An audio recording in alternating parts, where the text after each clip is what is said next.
बिल्कुल, इस बीच शहजाद पूनावाला बोल रहे हैं, सुनवाते हैं आपको। और महा वोट बैंक अघाड़ी दिखी, जिसने हर तरीके से तुष्टीकरण की राजनीति करने में कोई कोर कसर नहीं छोड़ी।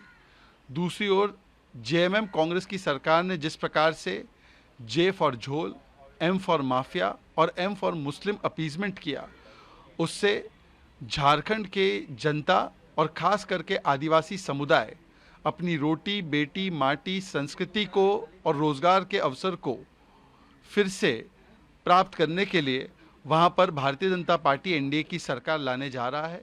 दोनों ही जगह पर प्रधानमंत्री मोदी जी के नेतृत्व में एनडीए की सरकार बनने जा रही है। हमें इसका पूरा विश्वास है।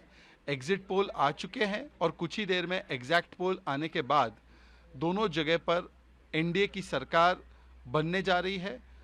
और कुछ अंदेशा जिस प्रकार से संजय राउत जी के बयान आए हैं, सामना का बयान आया है और जिस प्रकार से सवाल उठाए जा रहे हैं ईवीएम पर, नतीजे आने से पहले ही उदित राज हो या कांग्रेस के अन्य नेता हो, उसी से पता चल जाता है कि वहां पर अपनी हार को लेकर अभी से चिंता शुरू हो चुकी है।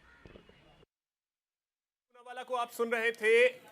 महाविकास अघाड़ी पर बरसे हैं। हमारे सहयोगी शुभम हमारे साथ मुंबई से जुड़ रहे हैं।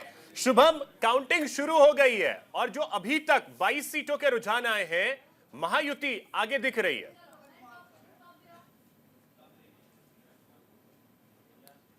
चलिए, शुभम से अभी संपर्क टूट गया है, उनसे जुड़ेंगे।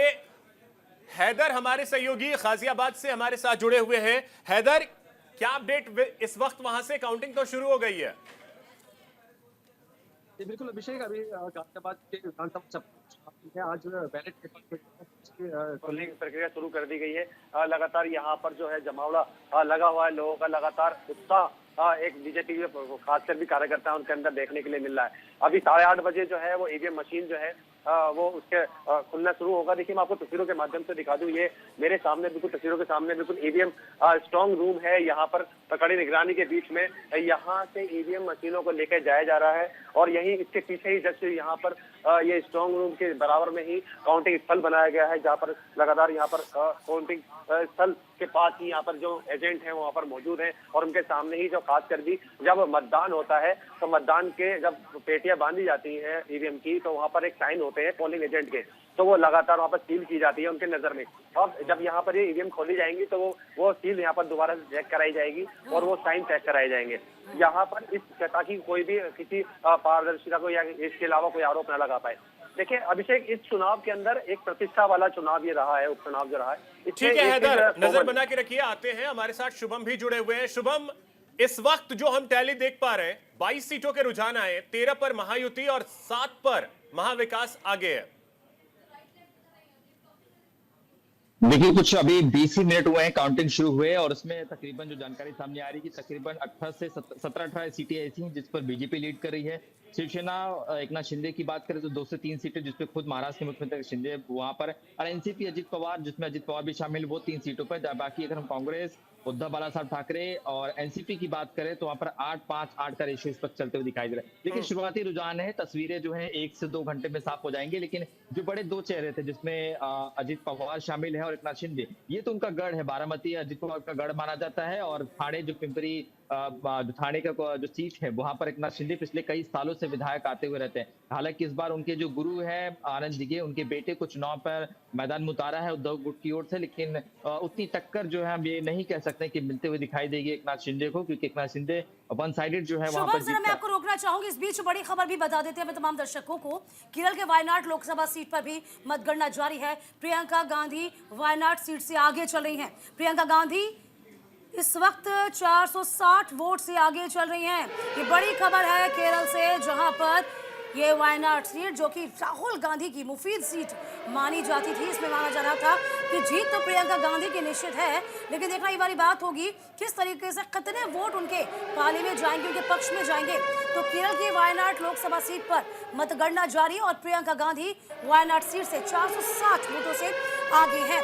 और शुभम लगातार हमारे साथ बने हुए हैं। शुभम, देखिए हम चर्चा कर रहे हैं, यदि हम मुंबई का जिक्र करें, महाराष्ट्र का जिक्र करते हैं, तो 5 सीटें जो है महाराष्ट्र की वो हॉट सीट है, जिसमें मुंबई में वर्ली है, वर्ली मुंबई हो गया, बारामती सीट है, इसके अलावा बांद्रा ईस्ट हो गया, नागपुर दक्षिण पश्चिमी हो गया, कोपरी हो गया। फिलहाल देखिए इन पर दबदबा किनका रहेगा, ये देखने वाली बात होगी।